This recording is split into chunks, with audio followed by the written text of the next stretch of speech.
How's it going? Good, how are you? Good afternoon. Sorry, we're running 1 or 2 minutes behind, but let's go ahead and get started. Welcome to the Higher Ed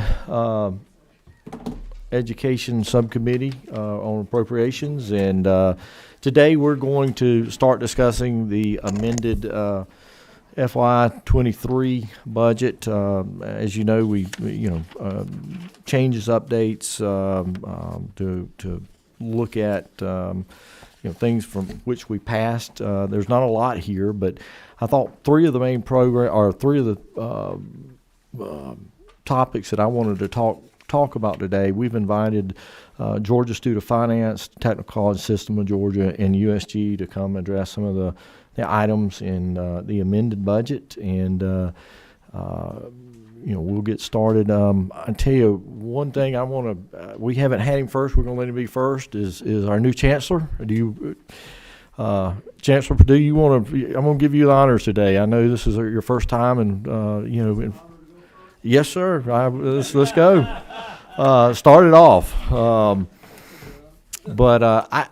To many of the committee, I know some of us have been here a while and had the privilege of serving in the General Assembly when Chancellor Perdue was then Governor Perdue. His leadership and dedication and the way he values education, it's absolutely, we appreciate what you did then, and obviously going on as Secretary of Ag, but coming home and now taking on the role of Chancellor of our university system, and again coming back to, I think, what you value most is education. And I just want to say what a privilege it is. We're glad you're in this role, and welcome you in your new role. So with that, Chancellor. Thank you for those very kind remarks, Mr. Chairman. When the Board of Regents asked me why I would want this job, I said, well, it's pretty simple. We got 14 grandchildren, 2 of which have already graduated, and I got 12 to go, so I want a good education system. But that's really emblematic of all of our state, because I'm a firm believer, I think even from the time of Zell Miller, that as higher education in Georgia goes, so goes the state in a generation or two. And I think some of the harvesting that we are seeing today, economic development, the vitality, really has to do with the foundation that was laid from the Hope Scholarship and what you all have done. Higher education funding has been kind of tough nationwide after the Great Recession, but honestly, Georgia's done better than most states in that regard. I'm proud to do that. So I think it's a state that values higher education, puts its money where its mouth is in that regard. So I kind of bombarded you all with slides yesterday in the committee meeting, so I'm not going to do that today, because we have a fairly simple amended budget. I guess that's what we want to talk about today, right? Yes, sir. I can go down the line items, but I really open to any kind of questions. It may be better from a dialogue, because our request is really minimal. It's simple, but important in that regard. And we've got a couple of swaps there on how we're getting to the $99,675,000. Most of them are deducts rather than the main ask that we have in the minute of $105 million for the medical records update at Augusta University and Medical College of Georgia. This, as you may know, we have entered into an LOI with a partnership with WellStar. I've asked Dr. Brooks Keel here to join me today as president of the university, who's been intimately involved in this. And what this medical records means is that this is the finishing of a modern medical education. We've got all the classroom work, the academic, all the microscopes and all those kind of things. But the way physicians really learn to practice, just like his experiential learning, like we're doing in a lot of ways from internships and others. Obviously, physicians were some of the first interns that we call that. Now it's residencies, and in order to come out qualified to practice as modern-day physicians, they need a modern clinical environment in which to do. We've had some challenges with our hospital at the medical college for a number of years. While our academic and research is excellent there, our clinical practice platform has deteriorated. And honestly, it would take a huge sum in the multi-$100 million to get it back where it need to be. This is not anything new, really, for probably the last 5 or 6 years. Dr. Keel can probably tell you when it began. I know it was 19 or earlier. They've been looking for a partnership and have solicited a partnership. As it wound up, Wellstar has come forward with the best proposal, committing to put significant capital into the hospital, to build a new hospital in Columbia County, build a surgery center there, a medical office building, and invest in Talmadge in a significant way. One of the things that they had suggested was that we needed, irrespective of whether we consummate this relationship with Wellstar, a modern-day medical electronic records is absolutely necessary to get these physicians where they need to be. As I mentioned yesterday, it also has the impact of better health care, moving as from one physician to another, and many times in different locations, towns and others, having the chart right there. Just what happened yesterday, you go to another town with a physician to be able to see. We aren't in the paper chart anymore. This has been moving for a number of years, and we're using an outdated system called Cerner. Epic is a new state-of-the-art center that is very expensive, like most integrated softwares. We'll have some shocks when we get to the ERP for the state, as you know, with how many dollars that's going to cost. But these softwares are very expensive. Frankly, the partnership with Wellstar is a better value because they've gone through this. They've implemented that. Emory just finishing implementing Epic. Most all academic medical centers are already on Epic, and we're just behind the curve on it. We've asked for $105 million. Augusta Health and Augusta Medical College is putting in $10 million there. It's going to be $115. We think if we had to do this alone without a partnership, it's probably going to have to be $175 to $85 million. So even with this deal, with the partnership, we think we get a better deal. They're already experienced in implementation. So that's the main ask. Obviously, I'd be happy to address some of these others, or just simply the smaller amounts. You see the governor's budget recommended moving the funds from the music industry at the University of Georgia and the archiving with the Classic Center, of taking that $2,600,000 out. There was a correction of credit hours actually on Georgia Tech that was caught last year. That's the negative $2,757,000. And then a little bit of swap. The Fort Valley was put in the wrong area. It was put in UGAs. It should have been in Fort Valley. Moving in, that was a 378 and the 161 swap. And then the governors chose to eliminate the funds for the Georgia Aviation Hall of Fame that was under Middle Georgia State University for $92,500. So it's a really simple budget, as I said. Not many moving parts except for one major, very, very important part. And again, I think that, Chancellor, you're right. These other are some small issues, and again, some transfers in and out. But that's what I wanted to concentrate on today, was the $105 million. Mm-hmm. Again, that is actually a hospital. I mean, it's a teaching hospital. We've got to be not only attract new students and keep a reputation that we have. We've got to have a facility that these doctors, these upcoming doctors, can practice in. So very vital there. Any questions from the committee in regards to especially the medical record system? Mr. Chairman, with your permission, I always feel a little bit insufficient talking about physician training. If you don't mind, I'd love to invite Dr. Keel up to talk about the importance from their perspective of the medical records. I would welcome Dr. Keel.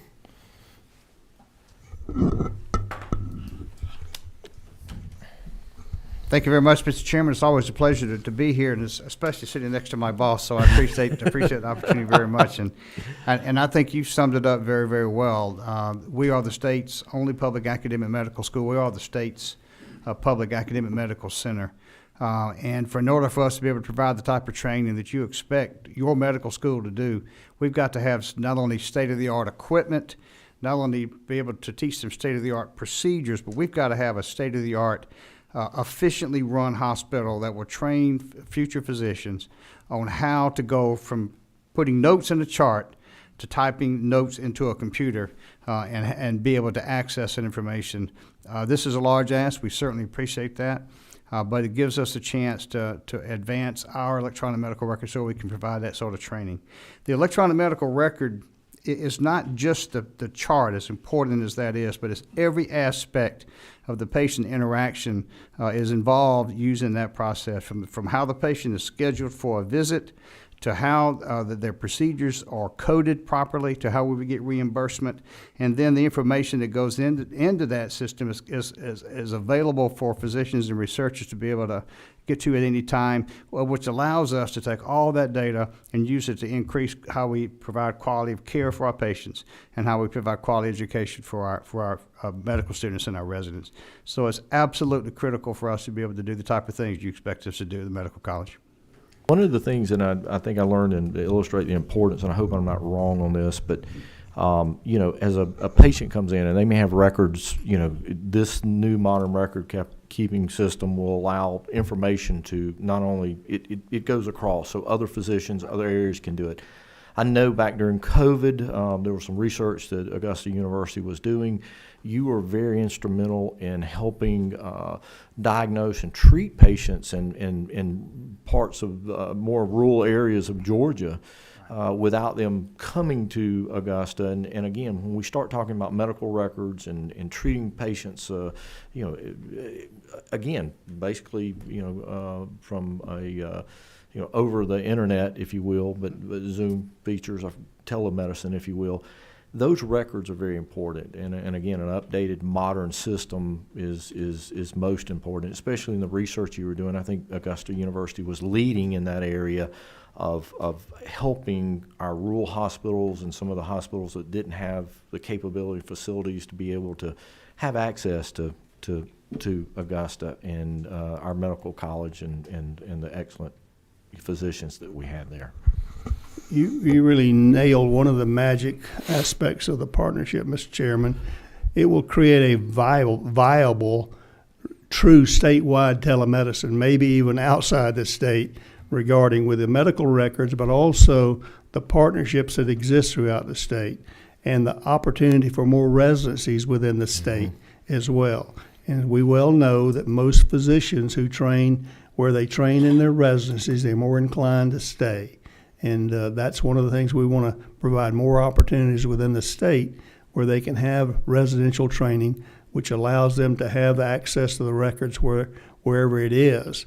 One anecdote along the lines of what you all were just discussing as well, not only that research in COVID, of the cancer center over there, which is very much esteemed in Augusta and nationally for the work they do.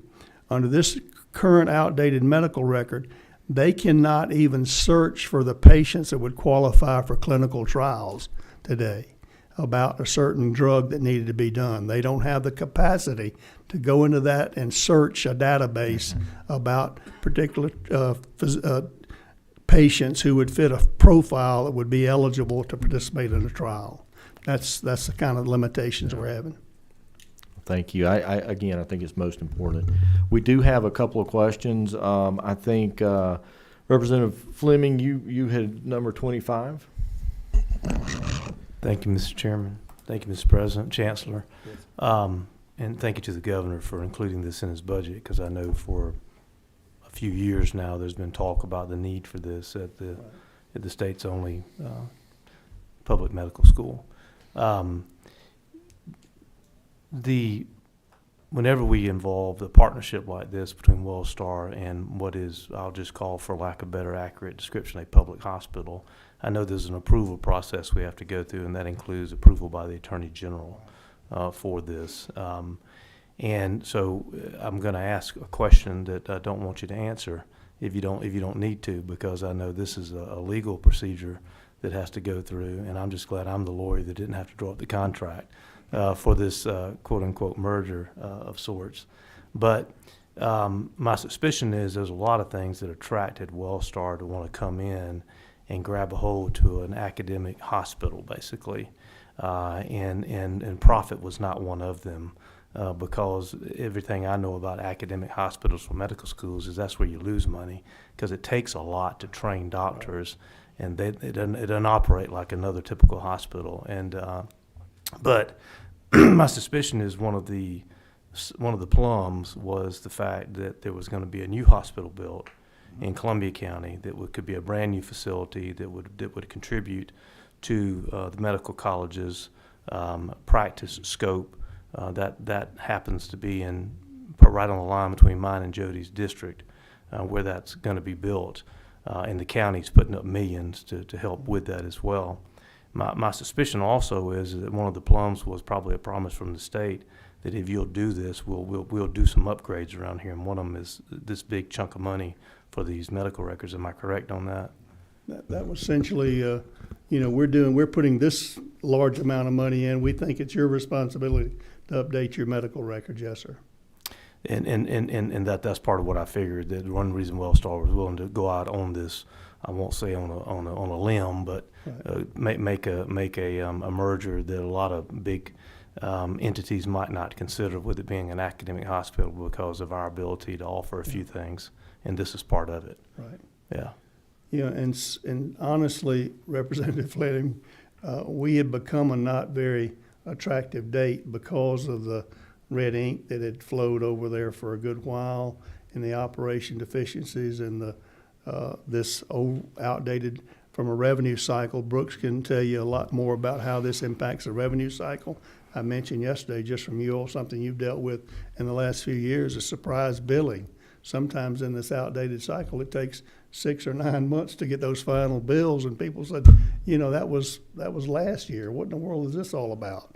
And it just is very frustrating. You all had, I think, passed a law about surprise medical billing, but that's where it comes from in that regard. But honestly, we had not become, we'd approached several, honestly, and this was the last group standing. And we're proud of the relationship. I think when the details are emerged there, you'll see the safeguards that we have. It will obviously be reviewed by the Attorney General to make sure that the state's prepared and preserved and protected in that area. This is something the Board of Regents has taken extremely serious, a 40 or 50-year commitment. We want to make sure it's not just good for now, but for the long term.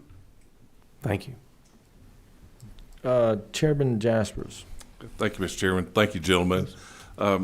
Sorry I wasn't here yesterday or whenever I was having a grandbaby. So maybe my question is repetitive, but for Epic now, so this is all the hardware, everything that goes with it.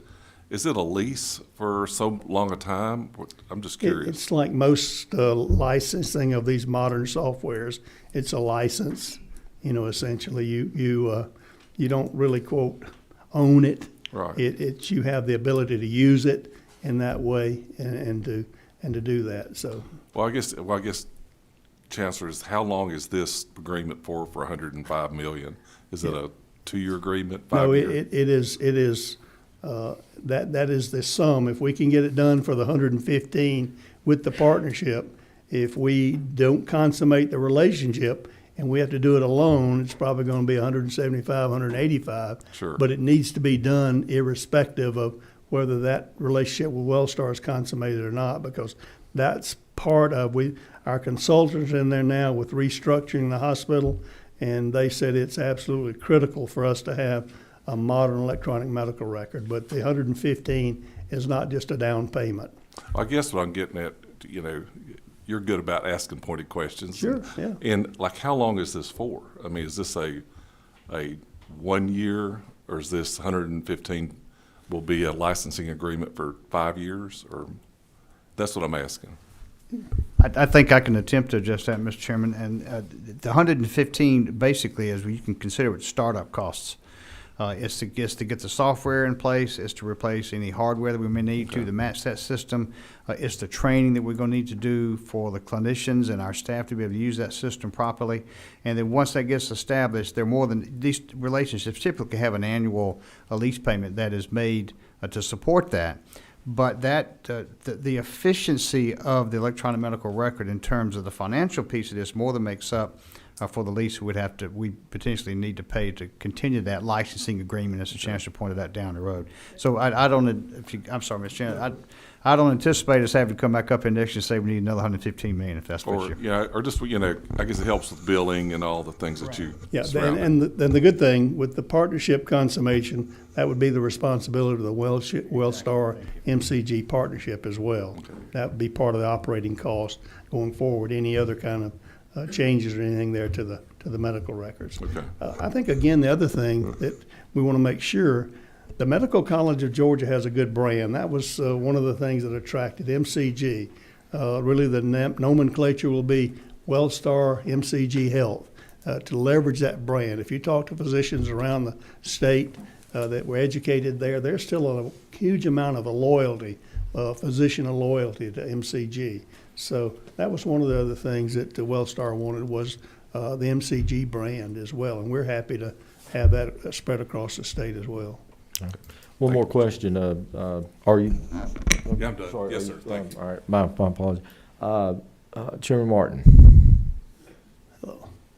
Mr. President, I apologize to the chair and the members. I was tied up on the third floor across the hall for a bit. If this has been covered, we can cover it after.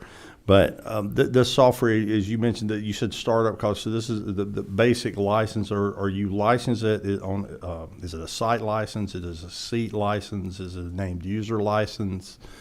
If so, if it's either the seat license or named user, how many? Might we need more? And then the second thing is I'm familiar with software, but not familiar with this particular industry. I mean, is this the only game in town? There were two. This is the winner of an evaluation. I mean, this is not necessarily something you pick the low cost item. I'm not suggesting that because it would be an RFQ more type thing than an RFP. But if those have been covered, Mr. Chairman, I'll get with the gentleman later. But I was just curious about how that worked. Thank you, Chairman Martin. I think I would probably need to get to you on the specifics of the actual purchase, leasing type of license that Epic is, but it is the premier one. It's the one that's primarily used in academic medical centers across the country. Emory, Wellstar's just gone to it. Piedmont, I think most of our major hospital networks here in the state are using Epic now. And you may, if you're a patient, you may have noticed some change. I have a relationship at Emory. They've just moved over from Cerner to Epic as well. It is the premier top of the line right now. Certainly not the low cost, but there was not a lot of other choices that way.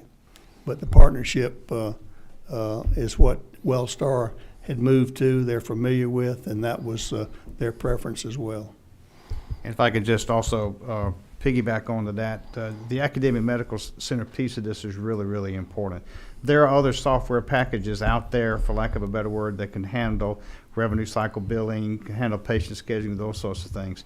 But to be able to integrate all that into a single system that, as the Chancellor mentioned a minute ago, we can have access to do research, to do continuous quality improvement, and to be able to have a system that is flexible enough to where it can integrate with other systems throughout the state to get at the questions that were raised a few minutes ago. It allows us to take the telehealth programs that we're currently doing and the reach out to the rest of the state and really ramp that up significantly. Okay, thank you, Mr. Chairman, and I'll follow up with both Chancellor Perdue and the President, because I was curious about that was my next question going into the ERP. What does it integrate? What's the back end? Is it cloud-based? How much is on site? So we'll take that, offline if that We can suits the certainly chair. get that for you. I did not realize that Chairman Martin was so technologically advanced. No, it's good. No, no, thank you. And again, I know Chairman Martin. Any information you can get, we'll get offline. I think that was what we wanted to hit. I have one other question. It's more for the Chancellor or discussion that we had. But Dr. Kill, thank you. Thank you for what you're doing. I know it has been a mission as you continue to make our medical college the best it can be and continue that brand and that loyalty we have. And certainly our mission is to make sure we are getting more physicians, more healthcare folks out to Georgia. That need is great, and we appreciate what you're doing. And again, thank you for this. And Chancellor and Dr. Kill, great explanation, great discussion on the medical records. So thank you, Dr. Kill. I have one last comment or sort of discussion I wanted to have with the Chancellor. And these are some things that I'm also going to ask TCSG. But Chancellor, we're seeing in this inflation, this period of inflation, and I know you referenced it in M&O and some of the formulas. But as we see this inflation, the cost of everything that we're doing, whether that's in M&O, maintenance operation or utilities, but we also understand that maybe as we're building out our new buildings and bonds, as these costs escalate, we're finding that there are some overages.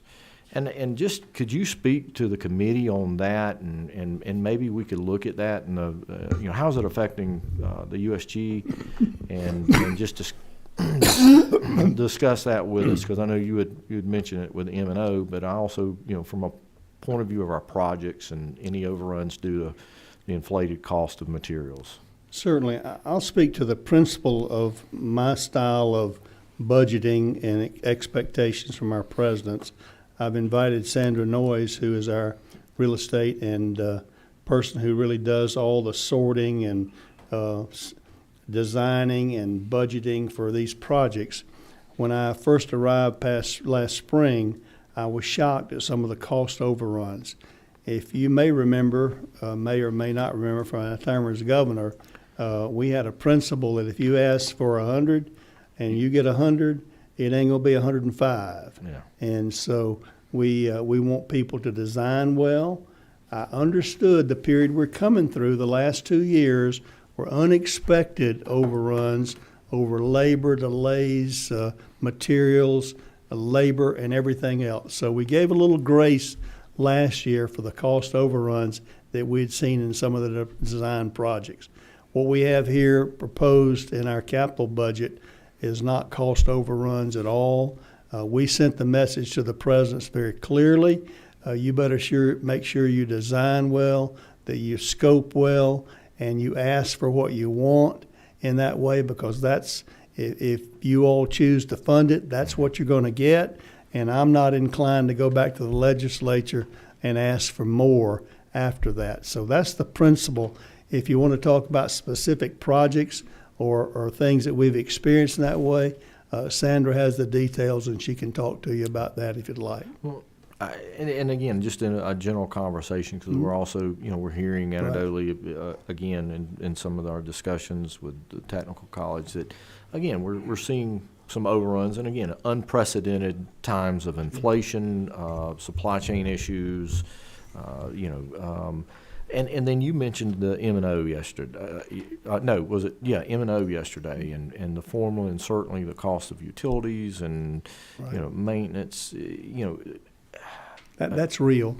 I think everyone knows if you tried to build anything the last 2 or 3 years, what's happened, even in our personal budgets, building a home or whatever, there have been overruns for various uncontrollable reasons. But I will submit to you also, Mr. Chairman, that it can creep in culturally as well. I remember I've used the hyperbolic excuse when I got to be governor. We would have a legislator come and say, I've got a $10 million project. Will you fund that? And I said, well, it sure sounds worthy. We'd fund $10 million. You get it designed, it'd be 15. You get it bid, it'd be 20. You get it built, it'd be 25. And get it litigated, it'd be 30. And that's what we try to stop. So I'm well aware of that cultural aspect of just getting the camel's nose in the tent. And that's what we've already sent the message to our presidents, that that's not going to be normal operating procedures. I could vouch for that, Mr. Chairman. Any other questions for Chancellor Perdue? Chancellor, We appreciate it. thank you, and we look, I know as a committee and me personally, but a committee, we look forward to working with you and appreciate your leadership, not only in the past, but as we go forward with our university system. Well, one last thing, and you gave me a little bit of opening on M&O. I would love for you to look at those numbers. You all know what's happened to your personal utility bills, grocery bills. We have to feed these students and do other things. The M&O is real as far as that delta based on the formula. I don't know that we ought to do it piecemeal, but we'll be talking with you all about some ideas of how we can right-size what is really being expended out there. I showed you the salary factor of earning and then the M&O. Those are two things. And then one last thing I mentioned yesterday too that shocked me that I want to make sure you're all aware of. The wonderful, gracious COLA that you gave last year and the proposed one this year literally has cost our campuses more. We've passed all that through, but I was shocked when they told me out of the 15,500 employees that were not covered was a cost of $101 million to our campuses last year, aside and besides the appropriations that you all graciously gave. This year with the $2,000 per person, it'll probably be $40 million. So those are just things that are being eaten away in those operational details that led to some of those negative numbers you saw there. So thank you very much. We appreciate your attention and appreciate your diligence in doing this. And congratulations, Grandpa. All right, thank you.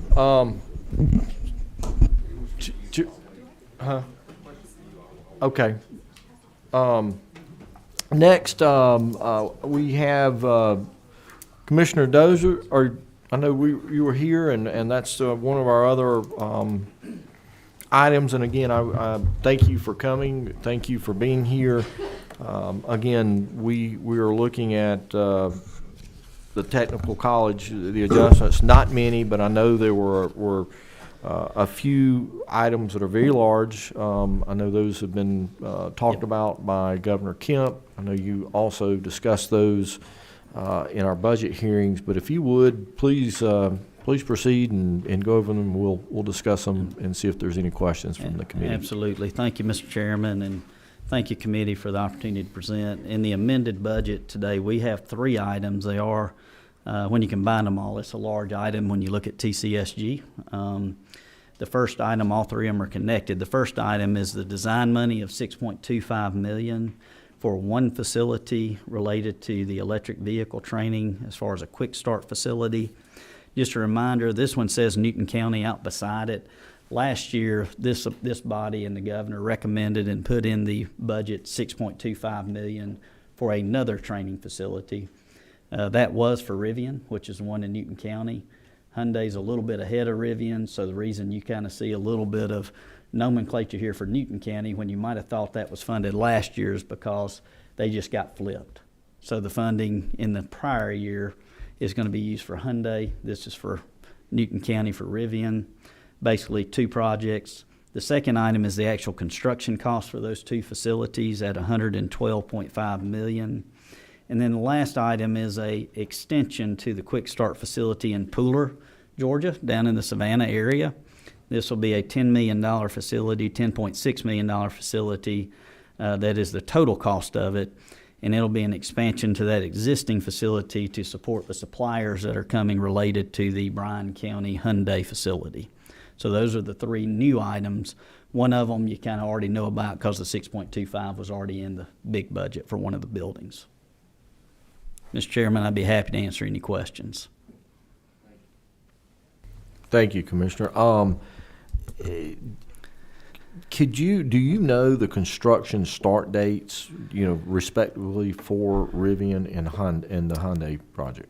Yes, I do not have the exact dates, but the answer is yes. The Quick Start team is working on a daily basis to actually design those facilities based on the view of both Rivian and Hyundai, so we're working on that as we speak. Obviously, we've had monies to start that design. We have, I believe, I may be out over my skis on this, and I'll correct it if I am. I believe we've already put out and hired the manager to actually manage the project. But we have not gotten the full design yet. That will dictate when the construction schedule is then dictated. All right. These will be similar, just to kind of get it in your mind of what it looks like, not facility-wise. We'll design them based on the scope and breadth of these two companies, but these are really modeled after that Kia plan that you guys are very familiar with, where we have a training facility at the Kia facility, Okay. and we still manage that. Well, if you would, just so we have that, get with the budget team and you know, as we have a wild guess as the Sure. construction start date, and then continue to Yeah. All of that will come together pretty quickly, and we'll keep you abreast. Obviously, both companies had set, I believe, a production date of 2025. So as we keep tracking on what that production date is, we'll have the dates very quickly for these training facilities as they get going, Okay. and we'll share that. Again, I want to same question that we discussed with the chancellor. You know, in this period of rising cost on our construction projects, you know, how is the technical college system, you know, managing that? And you know, we want to make sure we've got a discussion. I know it's unprecedented, but Right. you know, we're seeing. Are you robbing Peter to pay Paul, so to speak, from MR&R and Yep. and covering cost? So you know, could you enlighten the committee? Absolutely, and as the chancellor mentioned, and so did you guys, we've been very blessed up until this last couple of years when supply chain, inflation, everything really hit to where the projections on projects were pretty spot on. So very proud of the team at TCSG and the local teams that were putting out design projects. We did run, just as the chancellor mentioned, we ran these last couple of years where projects would come in and be a total different cost. So just to give you a little bit of an example, we're real proud. We have not come back and asked for more money. We've tried to fix those problems internally and figure out how to keep the projects moving, whether that's a redesign of the project or a shifting of funding for a project. But I'll give you one example. One of the projects that we're really excited about, I think this body was excited about, the culinary facility at Savannah Tech that's going to be on Bay Street, something we've been talking about a number of years. If you remember, the locals have really raised some money for that. You guys put in the budget, and the governor supported a $3.5 million bond for that project. The local college, through fundraising and all, put in almost $1 million. We also raised from local contributions about $2 million, and we projected that cost to be a little over $6 million for that project. As we kept going through the design build with all the inflationary issues, the project actually came in at 9.7. As we looked at that, how do we fix that? It was a renovation. We used some MR&R money internally to actually cover that shortfall, so we didn't have to come back. But it's a decision matrix on what makes the most sense to make sure a project moves forward versus repairs and maintenance. This is a renovation, so that fit because this is a facility that's being renovated versus new construction. And so it fit in well. So depending on the project, whether it's a renovation or new construction, we've tried to manage it with our internal budgets. But there has been several that have come in with that type of shortage. We've had to hit pause on a couple. One of them that we discussed in the Southern Crescent area, we're going to end up demolishing a facility but not building it back because of these different times and these elevated costs that we're seeing. But I couldn't be more proud of how we're trying to make sure we're not doing what we don't want to do, which is keep delaying, moving forward, and keep coming back to the table saying more, more, more, more. So very, very proud, but it is a real issue. All right. Thank you, Commissioner. We have a question. Representative Lott. Thank you for being here with us today. Appreciate that. So this is from my own understanding, I don't know a lot about the Quick Start program, how it kind of ends. So can you explain to me what happens once the company is up and running and the training is mostly over? What happens to the facility? Is it purchased from the state? Is it not purchased? Is it gifted? What do we use it? Do they use it? So I'll have to get the definite parts of the EDA and bring you back those different timelines. But essentially what happens is this property, even though it'll be on the property of the facilities, both in Newton County and in Bryan County, a segment of that property will be deeded to the state. So this will be a TCSG Quick Start training facility dedicated to that entity. And so we will have some period of time where we are there and it's our property and we're operating training for the upstart of the facility and the ongoing of the facility. At some point in that EDA, and I don't have that date, there'll be an option for that entity to take ownership of it, I believe. So I may be speaking out of my turn here. So I need to check on that and I can share that with you. But having said that, that is not something that's ever been executed on the one that we do know a lot about, which is Kia. We still run that as a state Quick Start facility. We have an incredible partnership with Kia, and we do training on that facility today, although it's been a number of years. And so this is another question I should know the answer to, but I don't, and I apologize. I do not have one of these in my area, so this is somewhat new to me. So are these students within the technical college system program at all? These are not. These will be employees of that company that we are preparing on the initial hire to be prepared to actually walk into that plant and start producing vehicles. I'm not sure. I'll model it after how Kia did. We had models of the vehicles. We still have this inside the Kia training facility. We train those employees on the jobs that they'll be doing on that floor for assembly, and that way they're prepared the day they walk in to actually produce vehicles. And one last question, Mr. Chairman, I apologize for, I'm really just getting education right now. But, Yes, ma'am. so the students they're not students, they're employees, but you are providing, I guess, maybe let me simplify. What are your costs to this outside of us building the building and the facility? Are you providing instructors, or what is your involvement beyond what I see on this paper? Yes. You will see if you go back and look at last year's budget, and I can use that as the model for what the state will be providing. In last year's budget, there was 3 components connected to the Rivian project. One was the design money that I kind of talked about already. Another one was the customized training, developing really the map of how the employees will work in the production of the vehicles and the initial training. That dollar figure that was put in last year for that project was a little over $5 million. I don't have the figure in front of me. It was 5 point something. So that's the part of the training you're asking about. The additional part of funding that's provided for the project is in the customized recruitment, meaning how do we actually advertise, go out and find those jobs. That is the part of Department of Labor and Employment Services that came to TCSG in the transition. In that budget, $600,000, and you'll see an $800,000 figure in the 24 budget when we get to it, is for the customized recruitment of identifying and finding those entities. So there's 3 state funding mechanisms tied to these projects. One is the buildings, one is the training, and one is the customized recruitment. Yes, ma'am.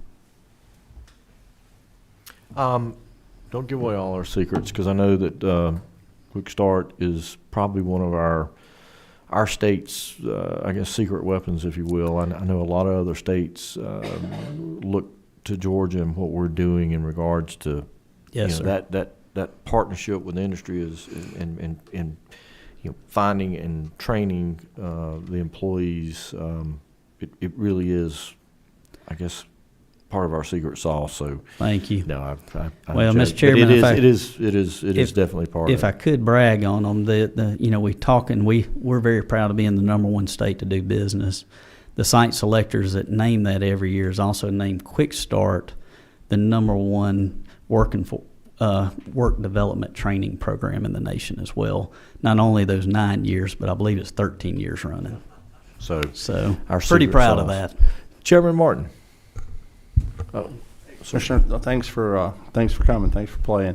A couple of questions just on the budget, because I know the chairman's going to keep me on the mid-year budget before I get to anything else. But about those, I mean, the 2 projects that you're talking about for the new EVs, not Kia. Mm-hmm. I'm going to use Kia and go to that. And you're right, and Mr. Countess has been very valuable to us this summer, talked to us about workforce. But I mean, we have Quick Start down there, but we have come into a place where we didn't we couldn't find raw materials, for lack of a better term. If I want to use human capital as the thing is, and so what are we doing to make sure when you build these two facilities, over $100 million between the two of them, that we'll have people to roll through there? Is that, I mean, that seems to be, it should be a bet on, in this case, Rivian, to be doing the recruitment and the people around there. I mean, does that all merge together? I guess my question is this: we're putting the capital investment forward, for them. That's part of the incentive package. We don't know what all that's already, done in place. But how can we be sure that if we're going to build those in parallel in an industry like the EV industry, being a little bit different from the automobile industry that was Kia when it was coming, how do we make sure all that fits together and something doesn't get slowed down, so that we don't have a stranded $100+ million worth of a building and quick start down there ready to go and no folks to put in it and no place for them to go to work? I mean, Yeah. what assurances do we have to the taxpayers of Georgia that all that fits in together? Is there some clawback issues to Kia and so forth, or are we just... Yeah, I can't answer that. I'm Okay. not sure what's in that agreement. And Okay, fair enough. So Yeah. that's for a different thing. So then I want to go, if I may, Mr. Chairman, is we, again, with the workforce committee, we talked about a lot of different things, and we could get into several of them. You guys are doing a great job here, but I'm going to use CDL because I asked some of the folks this week that work with you and for you on the CDL thing. We need some of those. Coke made a big investment in that CDL program. I sit here today, Mr. Chairman, for you, and I think we could build train more CDL drivers if we funded that a little more. Because, Mr. Chairman, the information that I've been able to get so far, and I hadn't been able to share with you because it just came in today, was that, and I will, but was that we're really in a place where our schools aren't funded to the level that it actually costs them to build a CDL person. And we hold our presidents accountable to the technical colleges. And so the question I'm going to ask you directly, we're talking about $60 million in two different pots for Rivian out down the road, which is a good investment for us. But we know we need CDL drivers in July. Mm-hmm. What can this committee do to put more money in that'll impact moving goods and services out of the Port of Savannah and driving Georgia's economy between now and when the chairman gets ready to move this budget to build us some more CDL people within a few months? Yeah. Like you said, I think we've talked about CDL pretty extensively as far as cost versus what the revenue comes in as far as our fee structure. One of the things that, the chancellor mentioned in his comments yesterday, and then I kind of elaborated on when I had the chance to talk about it, is we're really blessed to have, as you mentioned, the Coca-Cola donating $1 million, the governor this past year awarding a grant of $8 million. Because several of those programs that we do an extremely good job, the revenue coming in as far as the tuition and doesn't cover the cost. And so that's one of those things that our colleges and our presidents, just as I said yesterday, do a phenomenal job leading. Specifically, as you asked, CDL is one of those. If you look at CDL, and I'm going to use round numbers here, I have to ask the team, and maybe you have the exact numbers in front of you. But when you look at it, it cost us about $2,000. I mean, we receive about $2,000 to run each individual CDL person through the program. When you look at the actual cost, there's about another $1,000 as far as out of pocket of the college, as well as about $500 out of pocket by the individual. So there's about a $1,500 delta. It's an extensive issue. When we look at the formula, as we talked about the other day, there's so many things that connect. We have, at TCSG, we have pretty much a standard tuition, except for in certain areas, CDL being one of them. We charge $100 per credit hour, and then we have the funding buckets for the state funding side of it. When you look at it, there is a difference in some of those programs that are so much higher cost, and we really rely on those partners to help us manage through that, as I said yesterday, by either donating instructors, salaries for instructors, equipment, so many things that they come to the table for. But as we move forward, there is an opportunity to look at that formula and see how can we make that a little closer so that we can do a better job of expanding in some of the areas that have high costs. It's very complicated. You hear me kind of rambling here. The reason it's very complicated because your next presenter manages the Hope Scholarship and Hope Grants, and any type of change in tuition has a effect on that. So we just can't increase tuition without having discussions on that area as well. So it's a very complex area that I appreciate this assembly asking. I understand it in the interest of time and Yep. to take you off the hook. Yep. I want to say, Chairman, I want to say something. Yes, sir. Because you actually, you bring up the CDL, but the commissioner and I have talked about, I think the example that you give is one that I want to explore, because I know that the cost of some of these courses, especially, CDL or some of these other welding, the cost of,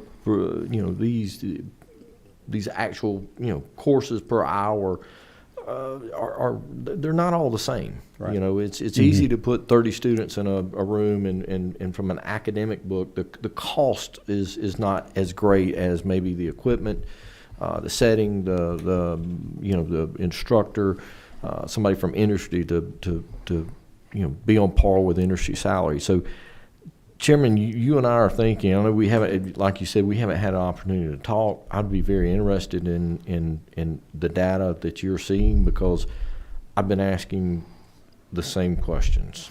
well, And- and in the interest of the late afternoon, Mr. Chairman, I'd like to leave it with this. I am all for the investments you have in the change.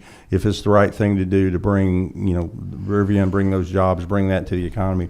But I mean, we're with a rounding error of what we've got in $112 million in some of these numbers, with a rounding error, we could budget in this amended budget $3 to $4 million to turn this gentleman and the technical college system of Georgia loose, to unclog the logistics problem that is choking the supply chain and costing our people, double-digit, inflation in some cases. I firmly, now, you tell me if I'm wrong. I don't want to get you sideways with the fellow over there in the Capitol that you work for.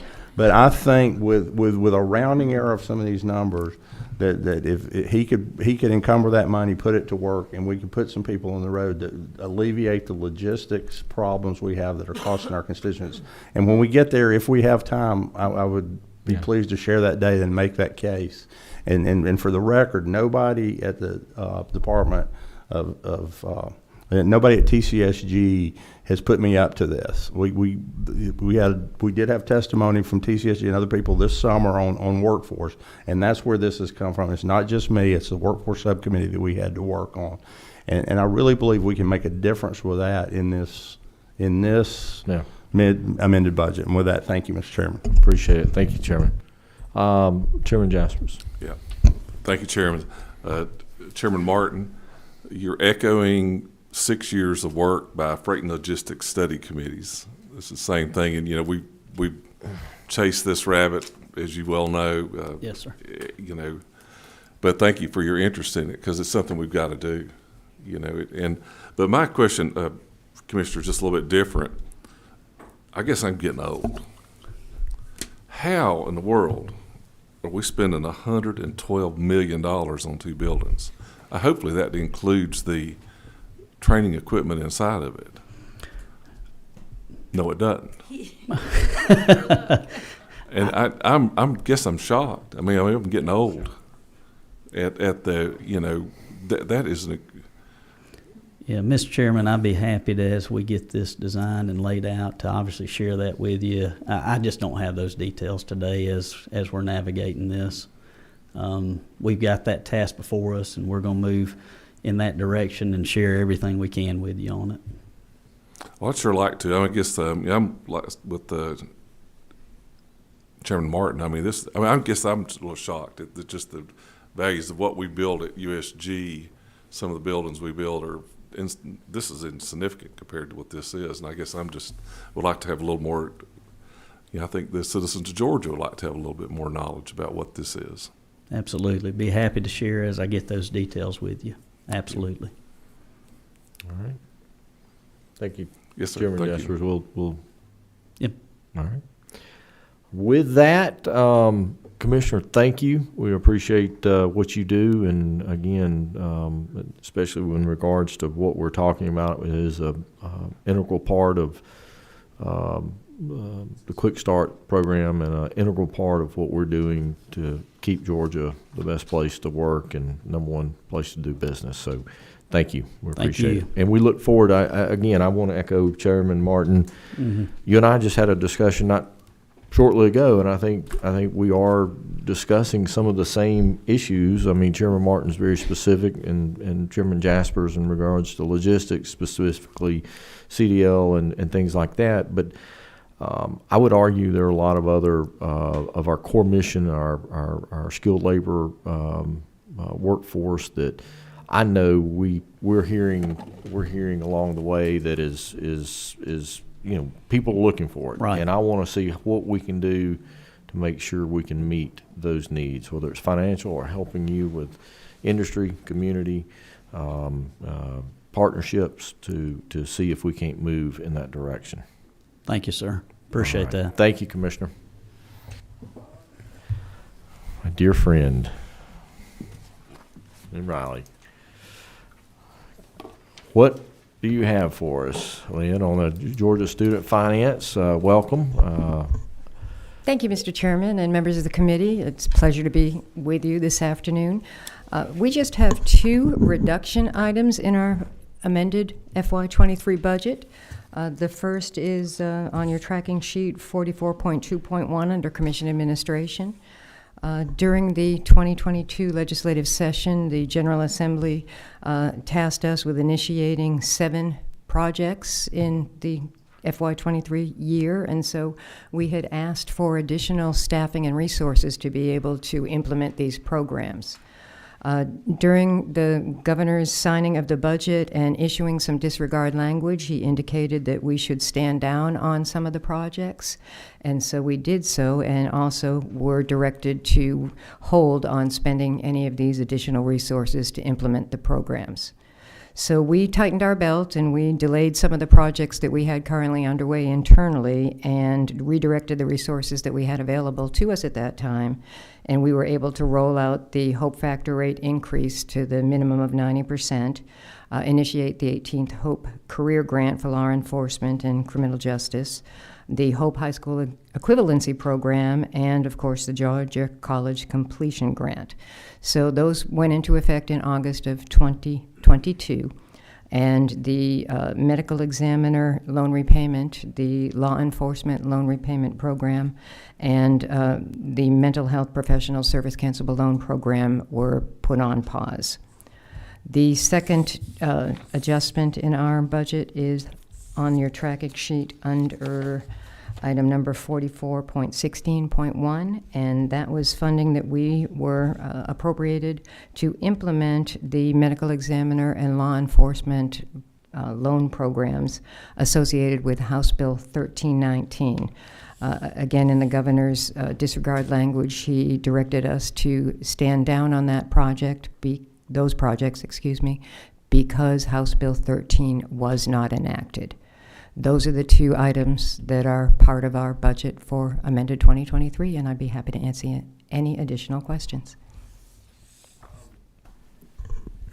I guess my question is, and obviously, there are some priorities of the House, and I understand maybe some of the bills didn't get, through the legislature, and we understand that. But I think the bigger picture that I'm looking at is that we've put a lot of we've tasked, your department, your agency with implementing a lot of important things, and I am concerned that with the lack of staff, how are you going to get this done? And that's what I want to speak to you with, and we're working on an amended budget. Obviously, we'll go, pretty soon into the big budget. Where do we stand and what are really the needs? And I think it's what this committee wants to make sure is that there's adequate funding to do what your department needs to do. So could you speak to that?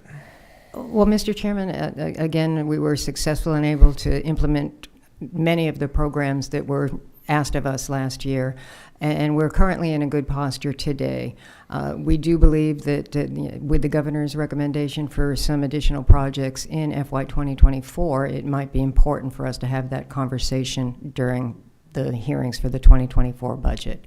At this point, I think we are okay to finish out this current fiscal year and be able to meet all of the expectations. Certainly, the behavioral health professionals program has not been started at this point, but we should be able to consider that concurrently with the governor's program for law enforcement loan repayment that is contemplated in the 24 budget. Okay. Questions from committee? And just refresh my memory, the $10 million from the behavioral health counsel loans that was in 22, do you have any update on that $10 million that was appropriated as part of, I think it was 1013? The Student Finance Authority holds that $10 million in escrow at this time, contingent upon being able to develop and implement the service cancelable loan program. So that money is just being held at this point. Okay. Well, I look forward, and again, I'm hearing that amended budget. You think we're good right now, but we need to revisit for 24, and I think that may be a sound path forward. Let's do that. I want to make sure that we can adequately put these programs together and have high quality programs that are so important to Georgia and Georgia students. So let's make sure that we circle back before the 24 budget. Thank you, Mr. Chairman. My team is developing the cost expectations and needs to be able to successfully implement programs as envisioned by the General Assembly. Thank you. Any other questions from the committee? Thank you. Thank you, my dear Mr. friend. Chairman. Thank you, members. All right. With that, I want to say thank you to everyone. I appreciate the time. And hold on a second. We got a question? If I can, just to follow up on Commissioner Dozier.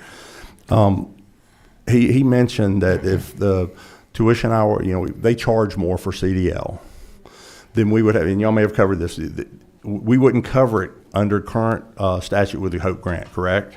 That is correct.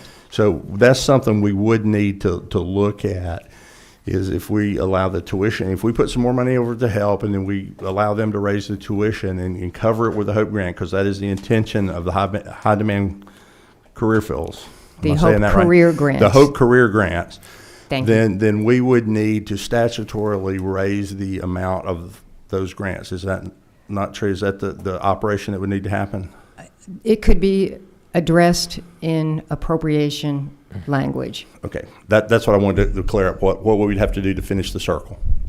Thank you, Mr. Chairman, for that question. Okay. With that, I appreciate the committee's time, especially on a Thursday afternoon, and thank you all who are in attendance. And with that, we are adjourned.